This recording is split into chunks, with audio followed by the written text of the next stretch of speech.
Drama serial फासले की आने वाले एपिसोड में आप देखने जा रहे हैं कि शब्बी आदिल से कहती है कि मुझे तुमसे एक बहुत ज़रूरी बात करनी है। मुझे बिल्कुल समझ नहीं आ रहा कि मैं तुमसे ये बात कैसे करूं, मगर बात करना भी बहुत ज़्यादा ज़रूरी है। इस वक्त मैं जिस मुश्किल में हूं उससे मुझे सिर्फ तुम बाहर निकाल सकते हो, और हो सके तो ज़ाव्यार को इस मामले से दूर रखना। वो जज्बाती होकर हमेशा हर काम ख़राब कर देता है।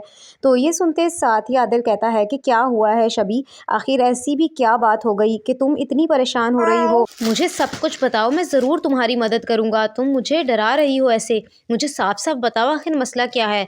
तो ये सुनते साथ ही शबी कहती है कि बस मैं इतना चाहती हूँ कि तुम किसी भी तरह मॉम को मनाओ कि वो मुझे मेरा हिस्सा दे दें। जायदाद में से मुझे पैसों की सख्त ज़रूरत है। अगर मैं खुद से जाकर मांगूंगी तो वो समझेंगी कि खावर ने मुझे हिस्सा मांगने पर मजबूर किया है, इसीलिए मैं खुद से बात नहीं कर रही।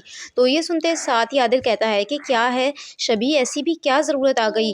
तुम हिस्सा मांग रही हो, मुझे बताओ कि कितने पैसों की ज़रूरत है, मैं तुम्हारी वैसे ही मदद कर दूंगा। ये हिस्सा मांगने वाली बात करके क्यों सबको शर्मिंदा करना चाहती हो? तो ये सुनते साथ ही शबी कहती है कि मुझे 4.5 करोड़ रुपए की ज़रूरत है। इतनी बड़ी रकम तुम नहीं दे पाओगे। तुम बस किसी भी तरह मॉम को राज़ी कर लो कि वो मुझे हिस्सा दे दें ताकि मेरी मदद हो सके। तो ये सुनते साथ ही आदिल कहता है कि अच्छा, तो अब मैं समझा कि आखिर बात क्या है। खावर ने अपनी औकात दिखाना शुरू कर दी है। उसने तुम्हें भेजा है ना ये सब कुछ कहने के लिए।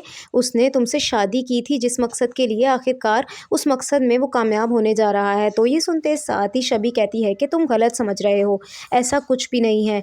उसने मुझे ये सब करने के लिए बिल्कुल भी मजबूर नहीं किया। उसने तो बस अपनी परेशानी शेयर की थी, वो भी मेरे बार बार पूछने पर, वरना तो वो मुझे कुछ बताना भी नहीं चाहता था। मगर मैं उससे बार बार पूछ रही थी, इसीलिए उसने मुझे बता दिया। और अगर मैं उससे मोहब्बत करती हूँ तो उसकी मदद क्यों नहीं कर सकती? तो ये सुनते साथ ही आदिल कहता है कि बस करो शबी, अब बहुत चालाकियाँ देख रही हैं खावर की हमने, अब और नहीं बेवकूफ़ बनेंगे। तुम बेवकूफ़ बन सकती हो उससे, लेकिन हम नहीं।